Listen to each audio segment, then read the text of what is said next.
Boa noite a todos, boa tarde a todos, glória a Deus por mais esse dia. Obrigado, Cássius, muito obrigado. Tudo bem com vocês? Espero que sim.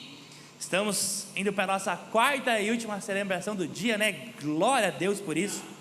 E também estamos encerrando a nossa série essencial. Então eu quero que você diga um belo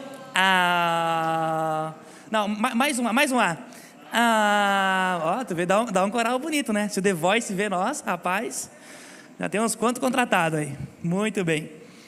E hoje então nós vamos finalizar essa série falando sobre a nossa vida financeira. Olha só que maravilha. Então olha para a pessoa que está do seu lado e diz para ela com muito unção e poder e fala: vida financeira.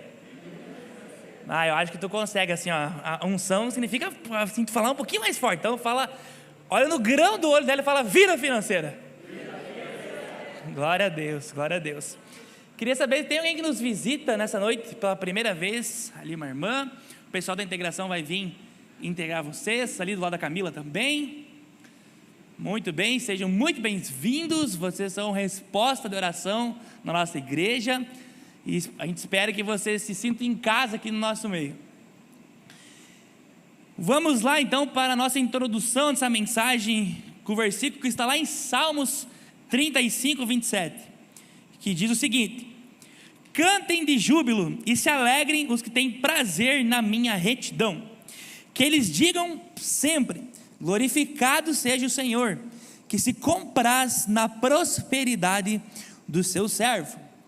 E aqui, se compraz, significa que o Senhor, Ele tem satisfação, ou seja, Ele se alegra com a prosperidade do seu servo.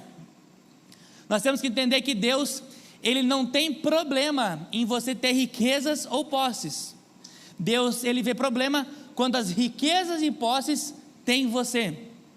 E nós vamos ver que ao longo da Bíblia, nós vemos grandes personagens que foram extremamente bem sucedidos financeiramente. Nós começamos com Adão. Deus fez Adão e ele tinha o mundo todo só para ele. Pensa só, pensa num cara rico, todas as terras estavam sob o seu julgamento.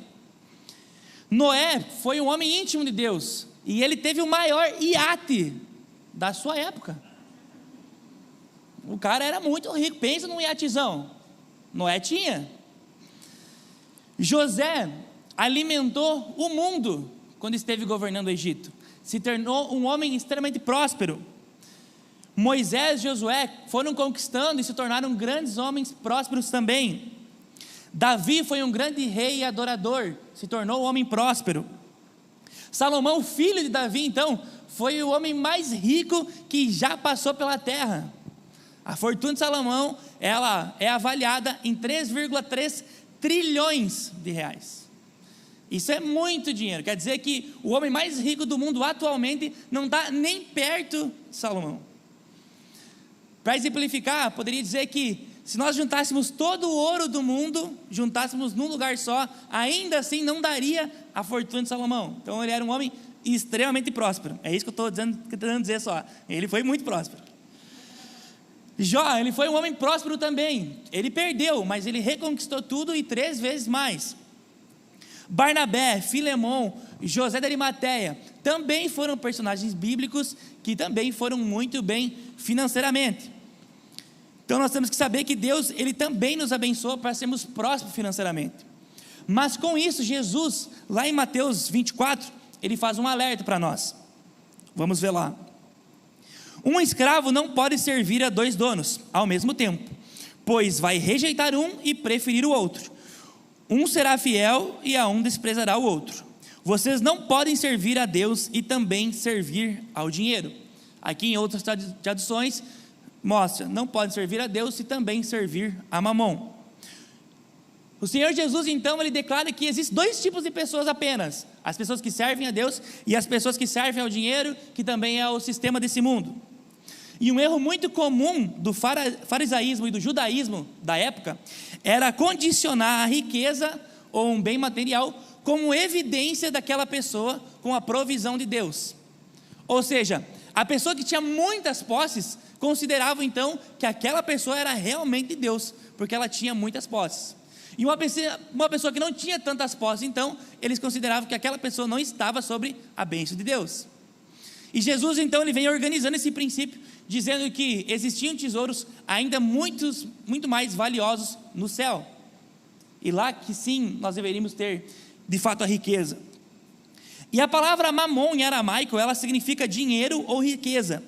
Então entenda aqui que Jesus, ele está dando um nome pessoal ao dinheiro, como se fosse um ídolo pagão qualquer. Ele está dando um nome ao dinheiro, que é mamon. E nós temos que entender que Deus, ele não quer tirar o dinheiro da nossa conta bancária ou do nosso bolso, não. Deus, ele quer tirar o dinheiro do nosso coração, da nossa prioridade. E o Richard Foster, que é um autor muito conhecido e muito legal, eu já li um outro livro dele, e no livro dele, Dinheiro, Sexo e Poder, ele diz o seguinte: o dinheiro não é algo moralmente neutro, um recurso a ser usado de maneiras boas ou más, dependendo unicamente de nossa atitude para com ele. Mamon é um poder que busca dominar-nos. Por trás do dinheiro existem forças espirituais bem reais que conferem a ele vida própria. Assim, o dinheiro é um agente ativo, é uma lei própria e é capaz de inspirar devoção. Então, quando na nossa vida muitas vezes nós temos um foco exagerado no dinheiro, ou nós temos medo e insegurança causado pela falta do dinheiro, ou ainda a única dedicação da nossa vida completa é em ganhar dinheiro, ou ainda eu só tenho segurança quando eu tenho dinheiro, eu posso estar sob a influência do mamon. E hoje então nós vamos ver 4 pontos de como eu posso me livrar dessa influência e ter uma vida sadia financeiramente. Vamos ao ponto 1 lá. Cuide para não aumentar seus custos fixos. Despesas fixas e unhas, corte sempre. Se tem uma coisa que pode prejudicar o nosso orçamento mensalmente, é o nosso custo fixo. E isso vale tanto para a empresa como para a nossa família. O que são esses custos fixos então? São aquelas despesas que estão ligadas à manutenção da família ou da empresa. São despesas que teremos independente de qualquer outra movimentação financeira. Ou seja, são aqueles gastos que você tem mensalmente que não há como se escapar. Como água, luz, internet, parcela da casa, aluguel, academia, faculdade. São despesas que você tem mensalmente e não tem como você fugir disso. Elas têm e você precisa pagar. E muitas vezes o nosso grande erro financeiro é o aumento desse custo fixo. Muitas vezes por vaidade ou por ego, eu quero ter uma casa melhor, uma condição melhor, um carro melhor, sendo que a minha vida financeira não acompanha isso. E muitas vezes para fazer esse movimento, eu vou ter que aumentar esse custo. E logo isso pode prejudicar toda a minha família, porque os meus custos fixos são muito altos. Então eu lembro que um dos primeiros conselhos que eu recebi na HS foi: olha, vai ter comissão e tudo mais, beleza, mas cuide do teu custo fixo. É claro que na medida que você vai melhorando de vida, você pode ir para uma casa melhor sim, pode ter um carro melhor, é claro que sim, mas essa alteração tem que acompanhar aquilo que você tem recebido de entrada, porque senão ali na frente a conta não vai fechar. E uma vez eu atendi um advogado lá em Juí, e ele cuidava apenas de recuperação judicial de empresas familiares. A recuperação judicial é quando a empresa fale, não tem mais o que fazer, e aí vem uma empresa que administra os bens, e todas aquelas pessoas com quem a empresa devia, eles não precisam receber mais.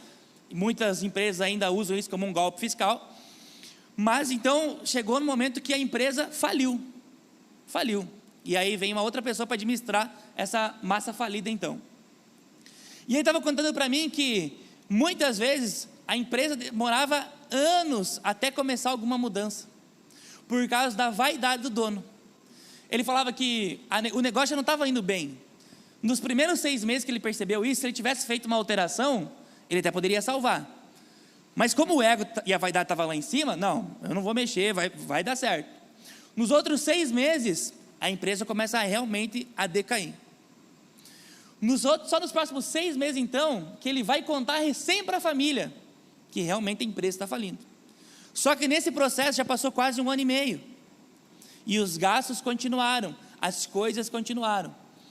Então uma coisa que nós temos que cuidar da nossa vida e cortar, são muitas vezes custos fixos e a vaidade.